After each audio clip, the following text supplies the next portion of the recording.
John had always dreamed of escaping the noise and chaos of Earth. After years of stress and frustration, he made a bold decision. He bought an empty planet. The deal was simple: a barren world untouched by civilization.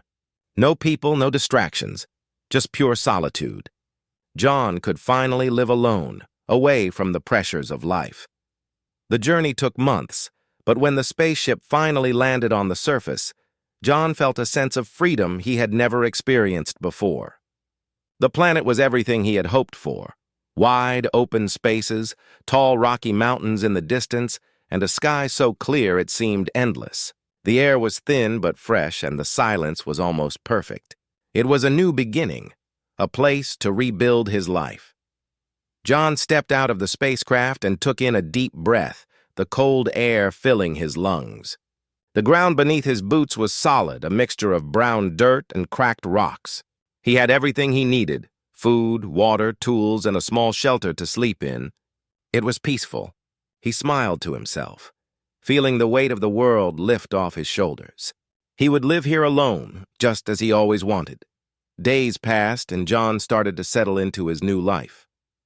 He spent his mornings exploring, collecting materials, and setting up his new home. His nights were filled with the sounds of the wind blowing through the rocks, a gentle reminder that he was far from the busy cities and constant chatter of Earth. There was no one to bother him, no one to answer to, just endless space and time. But something felt strange. It was a feeling John couldn't shake. He couldn't tell if it was just the isolation playing tricks on his mind, but he felt as though he was being watched. He would glance over his shoulder, expecting to see someone behind him, but there was never anyone there. One evening, as the sun began to set, casting an orange glow over the horizon, John noticed a strange flicker in the distance. It was small, almost like a shadow moving quickly across the landscape. He paused, his heart beating faster. He told himself it was probably just an animal or the wind playing tricks. But then he heard a sound, faint at first, like something brushing against the ground. His eyes scanned the area, but there was nothing. John shook his head and laughed. "It's just my imagination," he muttered to himself. But deep down, he couldn't ignore the feeling. Someone or something was out there. He wasn't alone. That night, he locked the door to his small shelter and tried to sleep. But sleep wouldn't come. The feeling of being watched lingered in the dark corners of his mind. Was it paranoia, or was something else out there on this lonely planet? The next morning, John stepped outside again, the unease still gnawing at him. As he walked through the rocky terrain, he couldn't shake the feeling that eyes were following his every move. He was sure of it now, he wasn't alone. But who or what was out there? The peaceful silence of the planet began to feel oppressive. The true nature of his new home was about to reveal itself, and John had no idea what was waiting for him. John woke up with a strange feeling in his chest. The air was still and the planet seemed unusually quiet. He stepped outside, his boots crunching against the gravel as he gazed at the barren land stretching out before him. The sun was low, casting long shadows across the rocky surface. But something wasn't right. The unease from the previous night lingered, like a whisper in his ear, making his skin prickle with anticipation. As he walked deeper into the landscape, his eyes constantly darted from side to side, scanning the horizon. It was as if every rustle, every shift in the wind was a warning. The barren planet, once so peaceful, now felt like a trap waiting to close in on him. He stopped to check his equipment, but when he looked up, he saw something or someone in the distance. A figure standing still in the shadow of a cliff. John's heart skipped a beat. The figure was tall, with long, flowing hair that seemed to ripple in the wind, though there was no breeze. They wore tattered clothing, their forms silhouetted against the fading light. He froze, unsure whether his eyes were playing tricks on him or if he was really seeing someone. He didn't move. The figure didn't either. It stood there, watching him, as though waiting for him to make the first move. John's breath caught in his throat. What kind of person would live on a deserted planet like this? He had bought this land, assuming it was uninhabited, but the sight before him made him question everything. Slowly, he started walking toward the figure, his mind racing with thoughts. Who were they? How did they get here? Was he the one being watched all along? As he got closer, the figure remained motionless, the silhouette growing clearer in the dim light. John called out, his voice echoing across the emptiness. "Hello, are you lost? Can I help you?" There was no response, only silence. He took another step forward, then another, his feet now barely making a sound on the rocky ground. The figure still didn't move. He was so close now, only a few meters away, but something in the pit of his stomach told him to stop. "Are you—" Before he could finish his sentence, the figure moved. Not in a fluid human way, but with a sharp, almost mechanical jerk. The figure turned toward him, revealing a face that was both haunting and beautiful, its features unnervingly still, as though frozen in time. The eyes, large, dark, and unblinking, locked onto his. John staggered back, his heart pounding. This wasn't just a person. The being before him looked otherworldly, like something born from the planet itself. Before he could react, the figure disappeared into the shadows, vanishing as quickly as it had appeared. John was left standing alone in the silent landscape, the air thick with a sense of dread. His breath was shallow and his mind raced. What was that? What did it want? He felt the planet shift beneath him, as if it were alive, and suddenly, the isolation that had once felt like freedom now felt like a prison. As he turned to leave, a voice, soft, almost a whisper, carried on the wind, just loud enough for him to hear. "You're not alone." His pulse quickened, and his legs moved instinctively, carrying him back toward the shelter. He didn't look back. The hunt had begun. The next few days were a blur of restless sleep and nervous vigilance. Every time John stepped outside, he scanned the barren land, his eyes darting in every direction. The strange encounter with the figure had left him on edge, and the unsettling feeling that something was lurking just beyond his sight never went away. At night, the silence of the planet, once so comforting, now felt suffocating, like a predator closing in on its prey. John couldn't shake the voice from his mind, the soft whisper that had floated on the wind. "You're not alone." It echoed in his thoughts, replaying over and over again until it seemed to take on a life of its own. He kept telling himself that it was just the isolation messing with his mind, that the silence was making him hear things. But deep down, he knew it wasn't just in his head. There was something, or someone, out there. It wasn't long before he began to hear things, too. The sound of footsteps in the distance, faint but unmistakable. At first, he thought it might be the wind again, or perhaps some animal he hadn't noticed before. But then the footsteps grew louder, more deliberate. Someone was walking toward him, and this time, he wasn't imagining it. John's heart raced as he turned around, scanning the rocky landscape for any sign of movement. There was nothing, yet the footsteps persisted, growing closer with each passing second. He gripped the makeshift weapon he had crafted, a long, sharp stick, and crept toward the edge of his shelter, his mind racing. Who was out there? What did they want? The footsteps stopped just beyond his shelter, too close for comfort. John held his breath, waiting for something, anything to happen. His mind was a whirlwind of possibilities, each one darker than the last. He could feel the air growing colder, a strange chill creeping up his spine. Then, without warning, the figure appeared again. It wasn't the same one from before, but another. This one was taller, more imposing, with glowing eyes that reflected the faint light of the distant sun. It stepped forward slowly, deliberately, its movements graceful but full of purpose. John's grip tightened on his weapon as he stared at the figure, unsure whether to fight or flee. The figure stopped just a few feet away, its gaze never leaving his. For a moment, neither of them moved. The silence was deafening. Finally, the figure spoke, its voice soft but sharp. "You shouldn't have come here." John's breath caught in his throat. The voice was unmistakably human, but it held an edge, a coldness that sent a shiver down his spine. "Who are you?" he managed to ask, his voice barely above a whisper. The figure's lips curled into a faint smile, but it wasn't a friendly one. "We are the last of our kind," it said.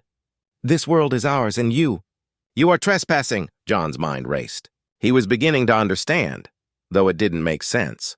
"But I bought this planet," he said, his voice shaking. "It's mine." The figure's smile faded, replaced by something colder, more dangerous. "Not anymore." it replied, before vanishing into the shadows as quickly as it had appeared. John stood frozen, the weight of the words sinking in. He wasn't alone. And now, the planet wasn't just a place to escape, it was a battleground. The hunt was no longer a whisper in his mind, it was real. And he was the target. John barely slept that night. The words the figure had spoken echoed in his mind, gnawing at him. Not anymore. He tried to tell himself that it was all a misunderstanding, that he had every right to be here. But deep inside, he felt a growing unease, a sense of being trapped on a world that had never truly been his. The next morning, he set out to explore further, hoping to find some kind of explanation, anything to calm his restless mind. The vast expanse of the barren planet lay before him, endless and silent. As he walked, his thoughts kept returning to the figure, to the glowing eyes and the cold, unsettling smile. What did it mean, "We are the last of our kind"? Who were these people, and why did they claim this world as their own? Hours passed with no answers, just the same unbroken landscape. But as the sun began to dip lower in the sky, casting long shadows across the rocks, John saw something in the distance. Figures moving in the twilight, their bodies tall and lean like shadows coming to life. His heart skipped a beat. The Huntresses were real, and they were closing in on him. John's mind raced. He couldn't outrun them. The planet was vast, but it was also unforgiving. The rugged terrain would slow him down, but it would also provide no safe refuge. The Huntresses were faster, more skilled in this environment than he could ever hope to be. He darted behind a large boulder, pressing himself flat against the cool stone, trying to control his breathing. His eyes scanned the horizon, searching for any sign of movement. The Huntresses had been quiet until now, too quiet. They were smart, he realized. They knew how to track him, how to get closer without making a sound. John's thoughts were interrupted by a noise, soft at first, then growing louder. Footsteps, coming toward him. He held his breath and crouched lower, praying that they wouldn't spot him. The footsteps stopped right in front of his hiding place. There was a pause, a stillness in the air before the voice came. Soft, almost too soft to hear, but unmistakable. "We know you're here." His pulse quickened. How had they found him so quickly? His mind raced for an escape, but he knew there was nowhere to run. The planet seemed to close in around him, its vastness suddenly becoming a prison. Without warning, one of the Huntresses appeared from behind the rock, her eyes glowing in the fading light. She was tall, her features sharp and almost ethereal. Her expression was unreadable, a perfect blend of beauty and danger. She was not alone. Behind her, two more figures emerged, their eyes fixed on him, their bodies tense, ready for whatever came next. John stood frozen. He could feel the cold weight of the weapon in his hand, but he knew it wouldn't save him. He was surrounded, trapped. The Huntresses had him in their sights, and it was clear they weren't just going to let him go. "Why are you doing this?" John finally managed to ask, his voice barely a whisper. The Huntress stepped closer, her eyes narrowing. "You don't belong here," she said, her voice sharp as a knife. "This planet is ours, and you, human, are trespassing." With that, the tension in the air grew thick, like a storm waiting to break. John's heart pounded in his chest and his hands shook. He knew now that he had made a grave mistake coming here. The peaceful solitude he had once sought had turned into a nightmare. The hunt had begun, and he was the prey. John's world had become a maze of shadows and uncertainty. The Huntresses were relentless, always there, always watching. Despite his best efforts to stay hidden, he could feel their presence like an invisible thread pulling tighter around him with every passing moment. They knew the planet better than he did, and their movements were calculated, almost predatory. He could never outrun them. But the planet, vast and lonely, still offered one thing he hadn't considered, a chance for a new kind of escape. For days, John remained holed up in his shelter, too afraid to venture out.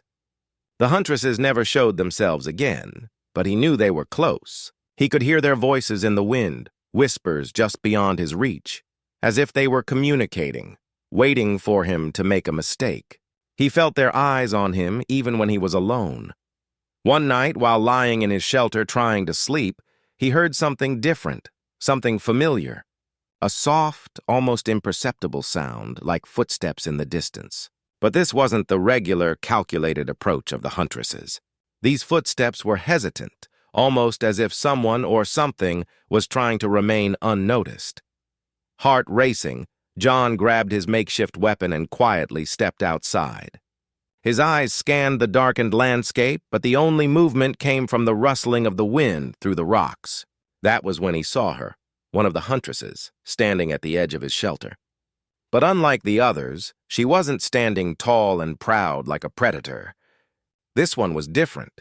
Her posture was more relaxed, almost like she was unsure of what to do next. John's breath caught in his throat. Could she be trying to help him? Without thinking, he stepped forward, his footsteps soft on the rocky ground.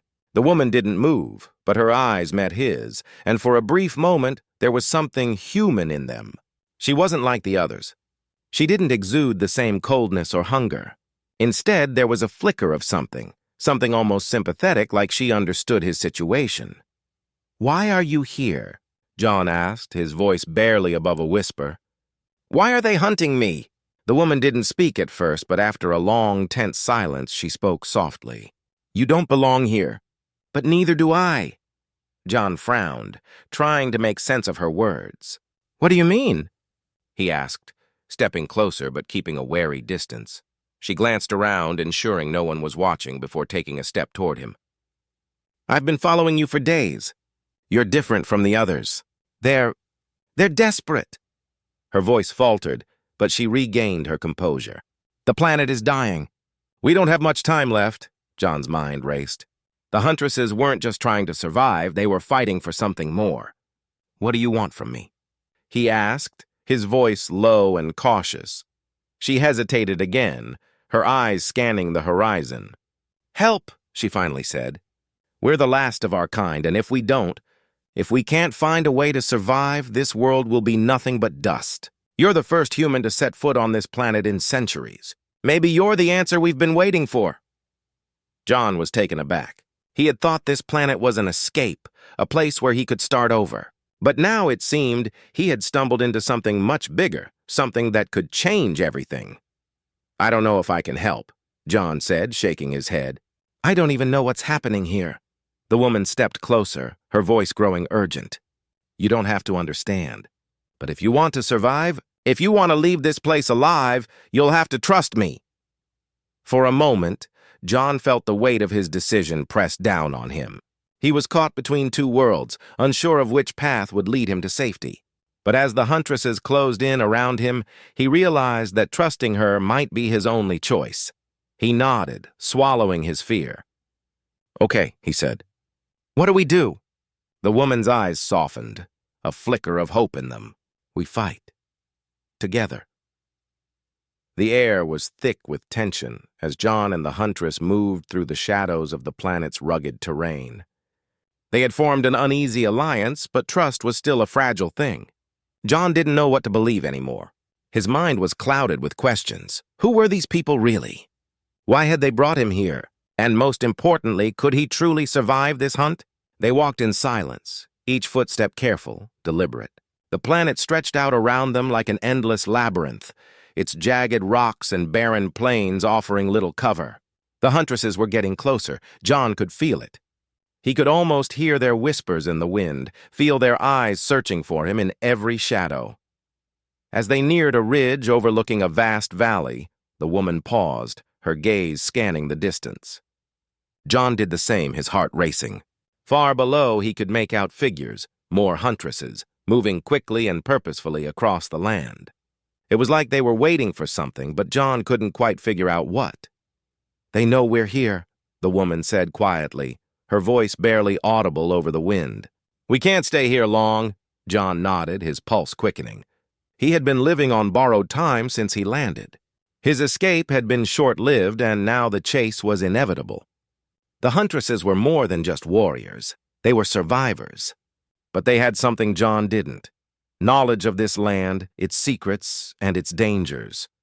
He was a stranger here, and that made him a target. The woman motioned for him to follow as she led him to a narrow crevice between two large boulders. It was a temporary refuge, but it would have to do. As they squeezed into the tight space, she pressed her back to the stone, keeping her eyes fixed on the valley below. John's mind raced, and a sinking feeling settled in his chest. What was their plan? "We need to move! Fast!" the woman whispered, glancing over at him. "Once they find us, there's no escape. They'll keep coming." John wasn't sure what to say. The fear in her voice mirrored his own, but he couldn't afford to show it. If they were going to survive this, they needed a plan, something, anything that could buy them time. But what could he offer? He was just a man, an outsider in a world where every advantage lay with the Huntresses. A sudden rustle behind them snapped him out of his thoughts. His heart skipped a beat as he turned, expecting to see one of the Huntresses closing in. But it wasn't one of them. A figure, smaller and quicker than the others, darted past the rocks. It was another person. No, another Huntress, moving with the kind of urgency John hadn't seen before. "This isn't just a hunt," the woman muttered, her voice tense. "It's a war, and we're caught in the middle." John's stomach churned as the weight of her words hit him. They weren't just trying to survive. They were fighting for something much larger than themselves. The planet wasn't just a home, it was a battleground. And John was standing in the middle of it. John's heart hammered in his chest as he and the woman crouched low against the jagged rocks, their breath shallow in the quiet before the storm. The Huntresses were closing in, their movements swift and deliberate. They were relentless, not just hunters, but warriors determined to claim what was theirs. The tension in the air was palpable, a silent threat hanging over them as the hunt reached its final stage. John had never imagined he would find himself in such a situation, running for his life on an alien world, surrounded by beings that were both human and not. The woman, now his ally, had been his only hope. But even with her guidance, he felt like a pawn in a much larger game, one that he didn't fully understand. The planet, once a sanctuary, had become a trap. "Stay close," the woman whispered, her voice tight with urgency. She motioned toward a rocky outcrop where the terrain seemed to dip into a shadowy ravine. John nodded, moving quickly to follow. His mind raced, but there was no time to think, no time to question. Survival was all that mattered now. They reached the ravine, the shadows swallowing them as they descended into its depths. It was cooler here, the oppressive heat of the planet momentarily lifted by the shade. The only sound was the distant wind, carrying with it the soft, almost imperceptible footsteps of the Huntresses above. John's senses were on high alert. He couldn't afford to make a mistake now. As they moved deeper into the ravine, John couldn't shake the feeling that they were being led somewhere, that the woman had a plan, though she hadn't shared it with him yet. The rocks seemed to close in around them, narrowing as they reached a small alcove. He couldn't see her face clearly in the dim light, but there was something in her posture, something that made him question whether this was the final stand. "We can't outrun them anymore," she said, her voice steady but tinged with something darker. "But we can make them think we've given up." John turned to face her, confused. "What do you mean?" She gave him a sharp look. "We fight on our terms. The Huntresses want to win, but they're not prepared for what happens next. If we're clever, we can turn this around." Before he could respond, a loud, unmistakable sound echoed from above. Footsteps, closer now. John's stomach clenched. They were right there, just on the other side of the rocks. The woman's eyes met his, her gaze intense, as if silently telling him that this was it. There was no turning back. The hunt was on its final lap. And now, for the first time, John understood what was at stake. He wasn't just fighting for survival, he was fighting for control of his fate. If they were going to make it out of this alive, they would have to face the Huntresses head-on, in a final, desperate struggle. As the footsteps grew louder, John braced himself, heart racing. The game had changed, and he was no longer just the prey. The last man standing would decide who walked away from this planet. And he would be damned if it wasn't him.